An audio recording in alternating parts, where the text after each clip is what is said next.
चलिए देखिए, class 9 exercise 1.3 के प्रश्न नंबर है तीसरा।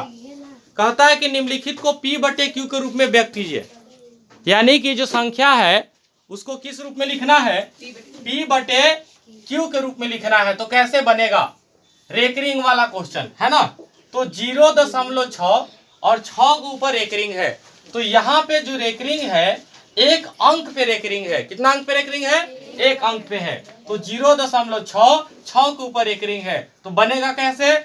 6 को 6 लिख देंगे और जितना रेकरिंग है उतना 9 उतरता है बटा के नीचे। तो एक अंक पे रेकरिंग है तो एक 9 उतर जाएगा। 2 अंक पे रहता 2 9 उतरता, 3 अंक पे रहता 3 9 उतरता। तो यहाँ 6 के ऊपर रेकरिंग है तो सिर्फ और सिर्फ एक प्रश्न पे रेकरिंग है। तो 6 बटा 9 काटिए, 3 दूना 6 और 3 तिहाई 9। अगर कटेगा तो काट देना है बाबू, नहीं कटेगा छोड़ देना है। यानी 2/3 कितना आ गया? 2/3 आंसर हो गया। उसी प्रकार जब हम दूसरा नंबर बनाने चलेंगे तो दूसरा नंबर देखते हैं 0.47 है। 0 कितना है? 47। लेकिन रेकरिंग जो मारा हुआ है सिर्फ और सिर्फ 7 के ऊपर है, यानी एक अंक पे है। तो जब एक अंक पे मारा हुआ हो तो कैसे बनेगा? ध्यान दीजिएगा। तो सबसे पहले 0.47 है तो 47 को लिख लेना है, बटा दे देना है। लेकिन ध्यान दीजिए केवल यहाँ पे रेकरिंग एक अंक पे है, 7 पे है।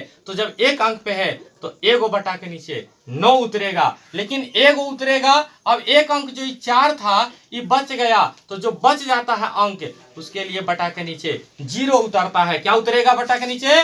0। और जो बच जाता है उसको ऊपर यानी अंश में से घटा दिया जाता है। तो 4 शेष बच गया था, चूंकि 4 पे रेकरिंग नहीं है तो जो बचा हुआ जो बिना रेकरिंग का है, उसको घटा दीजिएगा। तो कितना हो जाएगा? जब इसको हम घटाएंगे तो 47 में से 4 घटेगा 43 और बटा के नीचे कितना है? 90। अब इसको काटेंगे तो जब काटेंगे तो ये नहीं कटेगा, क्योंकि 9 से जब काटिएगा 90 तो कटेगा, 43 नहीं कटेगा, क्योंकि 43 जो है अभाज्य संख्या है। तो 43/90 इतना ही हो जाएगा आंसर। तो रेकरिंग वाले प्रश्न को इस तरीका से बनाया कीजिएगा। ठीक है, चलते हैं आगे।